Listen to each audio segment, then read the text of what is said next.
It's almost October, and I think you know what that means. The creepy crawlies are starting to come out. The bats are in the belfry. The shadows are getting ever longer and darker, and thirsting for blood. And it's almost time for Prep-tober. You know, that month that precedes NaNoWriMo. Yeah, I've started prepping for Prep-tober because you can't be over-prepped, can you? Let's talk about that on today's Project Shadow. Can you hear me? I have something to say.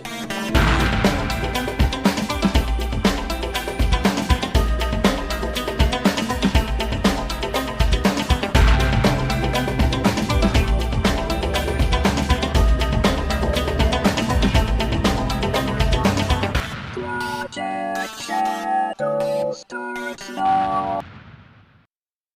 Hello everyone, how are you doing today? My name's Charlie. You might know me better as sci-fi fantasy writer C.E. Dorset, especially if you're reading my new book, Crucify My Love.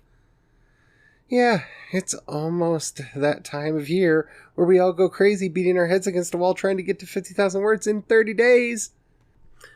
But before National Novel Writing Month in November, there is Prep-tober October for all of your panicky working needs. But before we get into all that, if you haven't already, please do take a moment to rate this podcast in whatever app you're listening to me on. It really does help out a lot. It tells the algorithms to share the podcast with more people.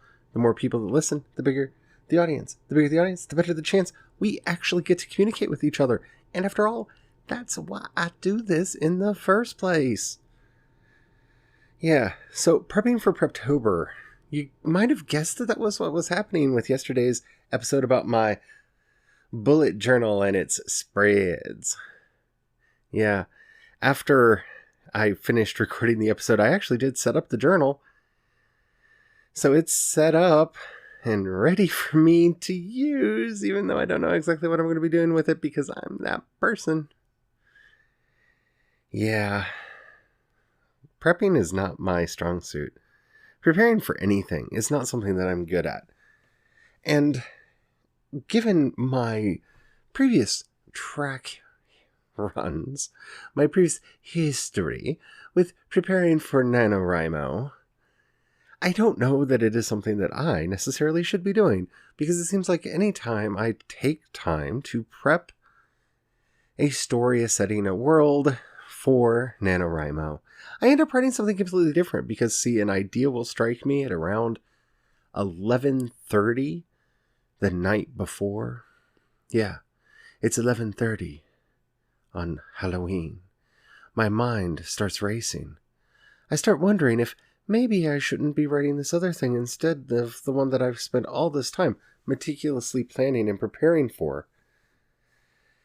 And I have to say that, as frustrating as it is, those are actually the projects I usually end up finishing.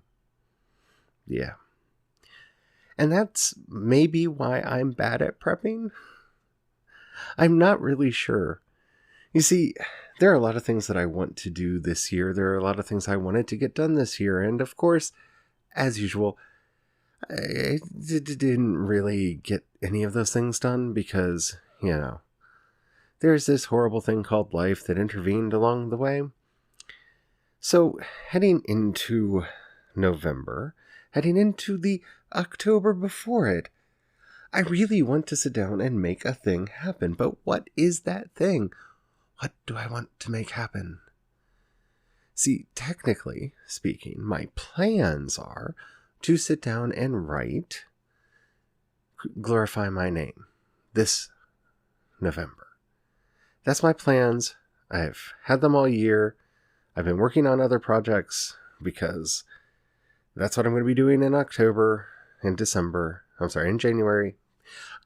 November. Why can't I say November? For goodness sakes, I was born in November. I should be able to say it. Anywho, that's what I'm going to be working on in November. But is it? Is it really? Here we are, almost a month out. How many of you know what project you're going to be doing for National Novel Writing Month this year? Should I take the chance? Should I take the risk? I'm going to pretend that maybe some of you out there have never heard of National Novel Writing Month, so let's start there. National Novel Writing Month is an event that takes place every year in the month of November. They also do a couple Camp Nanos throughout the year. The whole idea is, hey, have you ever wanted to write a book? Here's a chance to write a book with a whole bunch of other people doing the same thing at the same time. Let's write a 50,000 word novel in 30 days. That should be easy, right? And sometimes it isn't. Sometimes it's a nightmarish haul. And sometimes you win, and sometimes you lose. But the great thing is you're always fighting against yourself. And, well, that is the struggle that I've always been locked in. Fighting against myself for this, that, or the other thing anyway. So that's what NaNoWriMo is. In the month preceding, in Prep-tober, because isn't that a fun way to say it, we prepare for NaNoWriMo. That is the big question, though. What to prepare this year? I'm actually planning on doing several episodes for Prep-tober, talking about various ways that we can prep, getting more and more talking about last-minute things as we approach the actual date when we're supposed to start writing. But I've actually started my prep for my prep because I'm really good at procrastinating. So what is the prep that happens before my prep?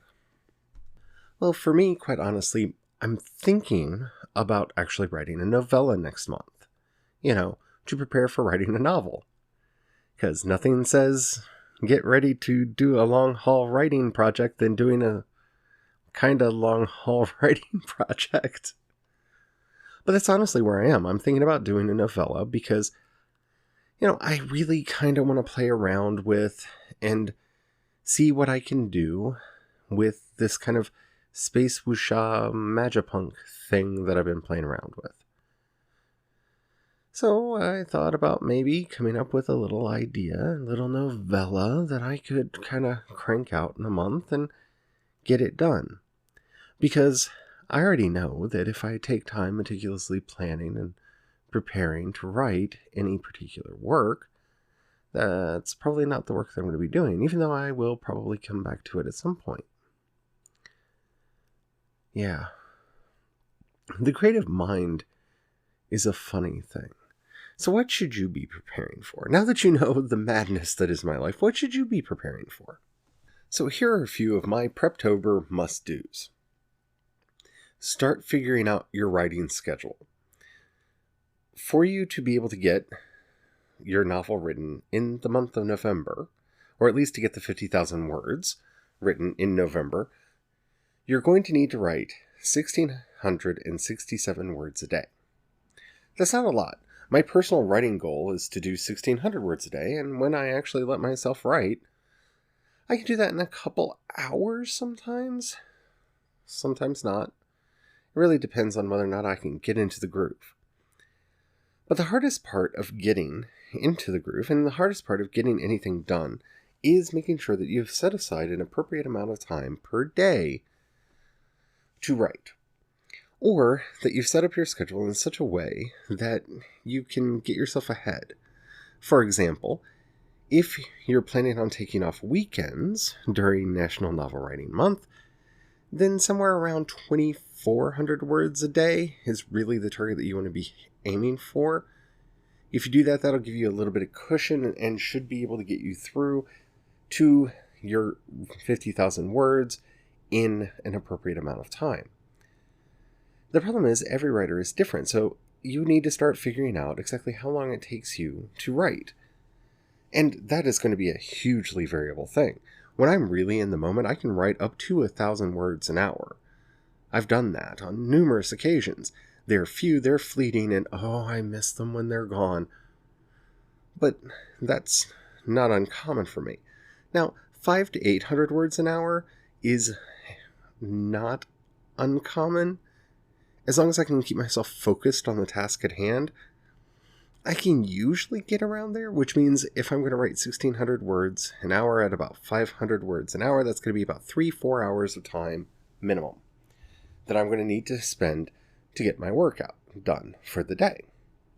Now, having said that, I know that there are going to be interruptions in there, such as I'm going to be nightmarishly thirsty because I am going to be nightmarishly thirsty if I don't have a drink next to me. Because if I don't have a drink next to me, well, I'm going to have to go make tea, aren't I? I mean, I would be silly not to make tea. I mean, I need to have a beverage. Yeah. And then, of course, there's the snacks. Because if you don't have a snack near you, you're going to be so hungry. Because the main villain that we're going to be facing in both Prep-tober and NaNoWriMo is resistance. And that is really what we need to start working on now. Figuring out what those resistances are that are going to try to peek up their ugly heads and tell us that, well, we should be doing this other thing instead. Because those are really the things that are going to keep us from hitting our writing goals. So, start making a list. Figure out what it is that gets you going. Sometimes it's exercise for me. Even if I've done my walk for the day or whatever I'm currently doing, I'll find myself getting antsy and feeling like I need to move around more. Start making your list.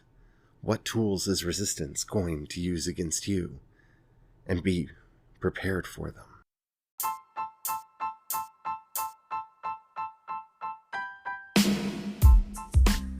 See, I like to be a realistic writer, and not necessarily in the fiction that I write, because I really like writing science fiction, and I really like writing fantasy, and I love me a magic sword, and I love me a spellcaster, so I'm not talking about realism there. But as far as the actual process of writing goes, I try to be as realistic as I possibly can.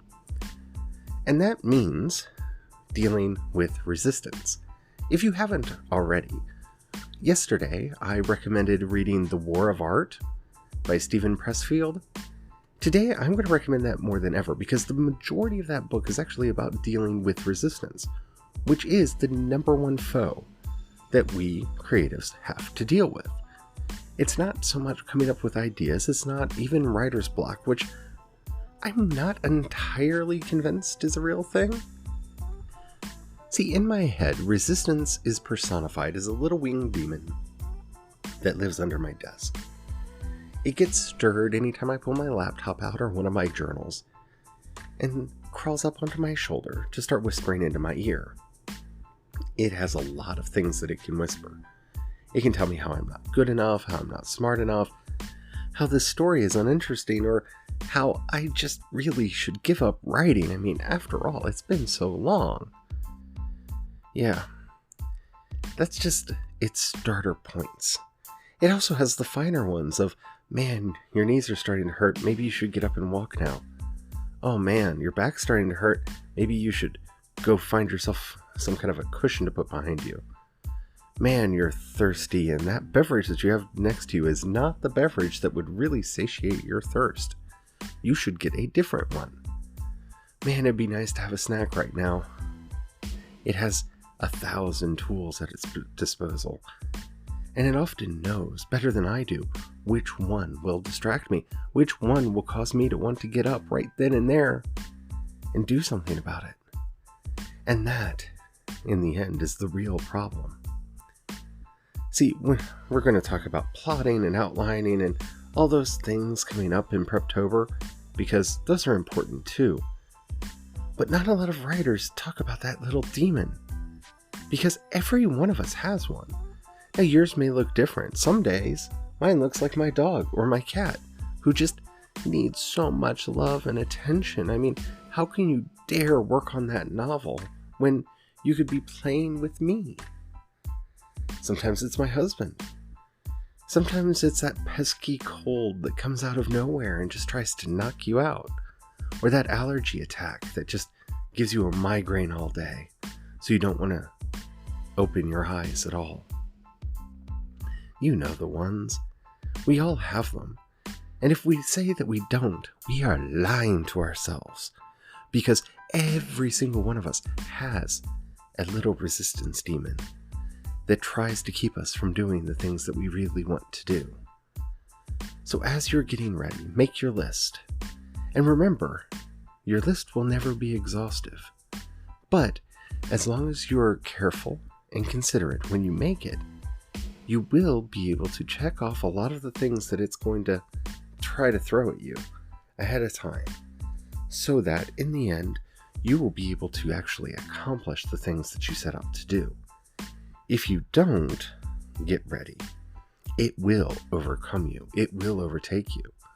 It will start whispering those anxious thoughts in your ear that you're not ready, you should have worked on your outline more. Why didn't you work on your outline more? You know that feeling, that deep dread and disgust down in your soul that tells you that you are not prepared, that you are not good enough, worthy enough to do this. Sometimes, in my experience, you can just tell that little evil little voice to shut up and go away. Sometimes it takes a certain song, a certain kind of music that just kind of scares it away for a little bit because it amps you up and gets you in that mood to just do things. Sometimes it's a show that you can put on in the background while you're working that's so funny that every time those little anxious nightmare whispers start echoing through your head, the show makes you laugh and kind of knocks them out again. There are a lot of ways to deal with the resistances that rise up within us.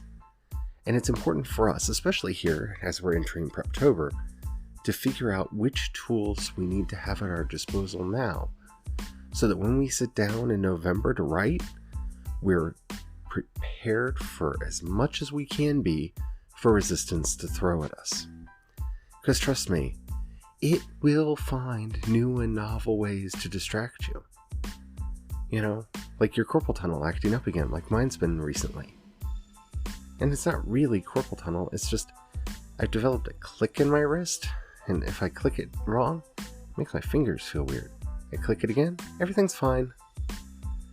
But of course, that's gotta be there, doesn't it?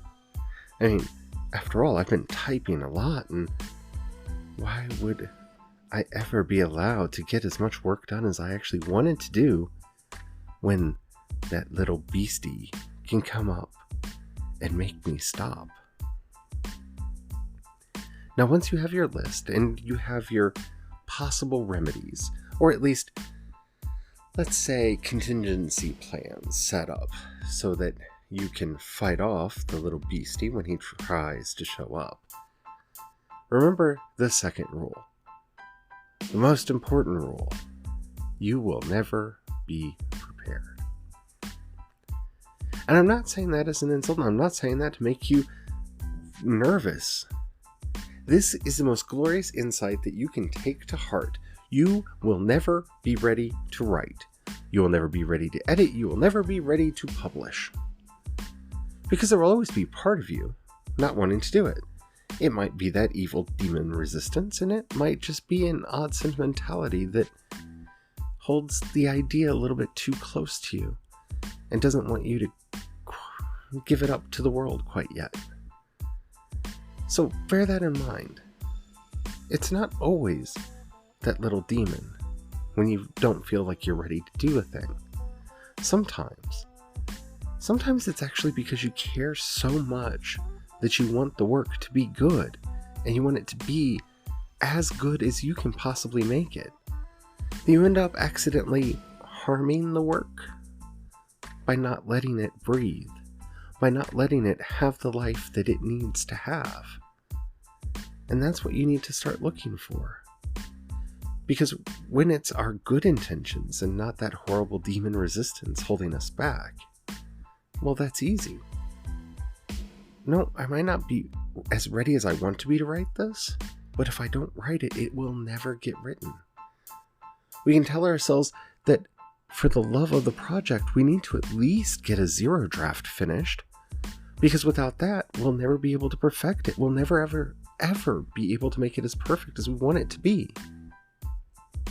See, our good intentions can be negotiated with, and then we can assuage our own doubts and fears and actually prepare ourselves to do the things that we need to do. Resistance can never, ever be reasoned with. It's irrational, and it will always be irrational. That's how you can tell when it's resistance that's coming up against you. Let that irrationality be a guide. Let it be a warning. Let it show you exactly what it is. look right into its hungry little eyes and know that it's just there to stop you. Because if you go forward, if you start carving that path into the unknown, it doesn't know what's out there, and it will try to stop you every time. So that's some things that I know I'm working on for my prep for Prep-tober. I'd love to know what you're doing. If you'd like, down in the show notes, you'll find a link to our voice message system. You can always give me a call. Keep it short, keep it sweet, keep it clean so I can use it on the show. I would love to hear from you. You can also hit me up on social media. I am C. Dorset on Instagram and on Twitter.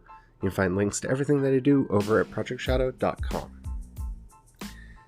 If you haven't already, please do take a moment to rate this podcast on whatever app you're listening to me on. It really does help out a lot.